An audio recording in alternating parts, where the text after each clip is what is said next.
To understand the trap most people fall into, we first have to look at the track we're all running on.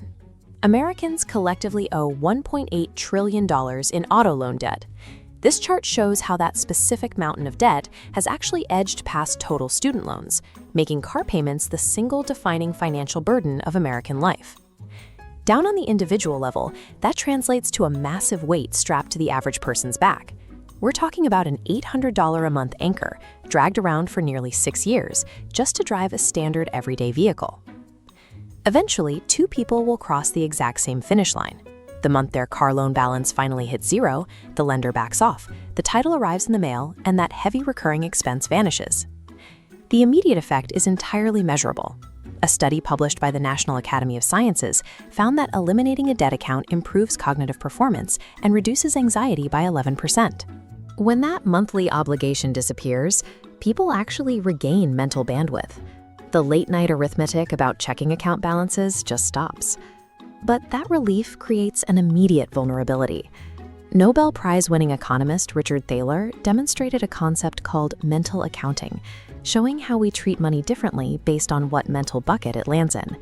That newly freed $800 doesn't automatically flow into a wealth-building bucket. To the brain, it looks like available income, and available income quickly gets absorbed by slightly nicer dinners or forgotten streaming subscriptions. The payoff moment feels like a victory, but it actually leaves you highly exposed. You've had your financial prison sentence commuted, and without a deliberate plan for that cash, you are incredibly likely to volunteer right back into the cell you just escaped. The slide back starts quietly. The seat heater breaks, or a heat shield starts rattling on the highway. Your eyes drift to a newer model at a stoplight, and before you consciously make a decision, you wander into a dealership. Once you sit down in the finance office, the trap closes. The guy across the desk doesn't ask about the total cost or how much you want to spend. He asks what monthly payment works for you. If he can keep your attention focused entirely on that single number, you will sign an 84-month loan on a rapidly depreciating asset. The math from there is brutal. Right now, 28% of vehicle trade-ins carry negative equity.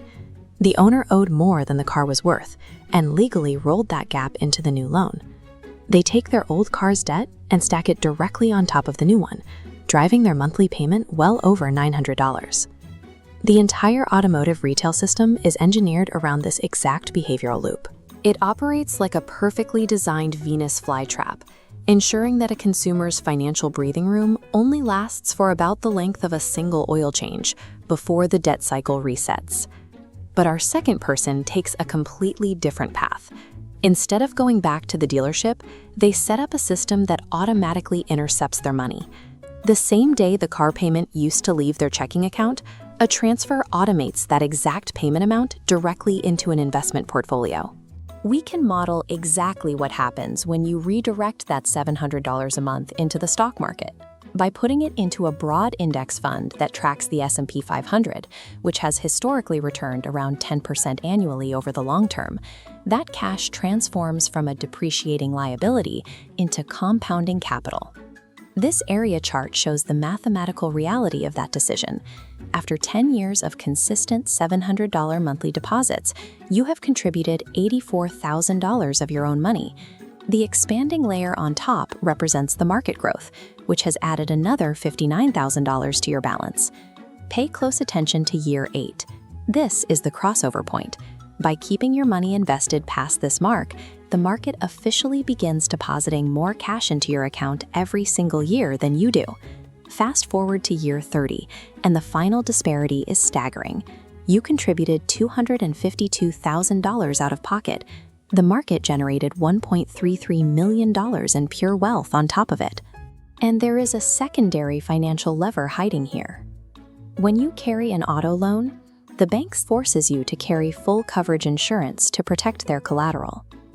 The second you own the title, those mandates disappear. You can apply the 10% rule.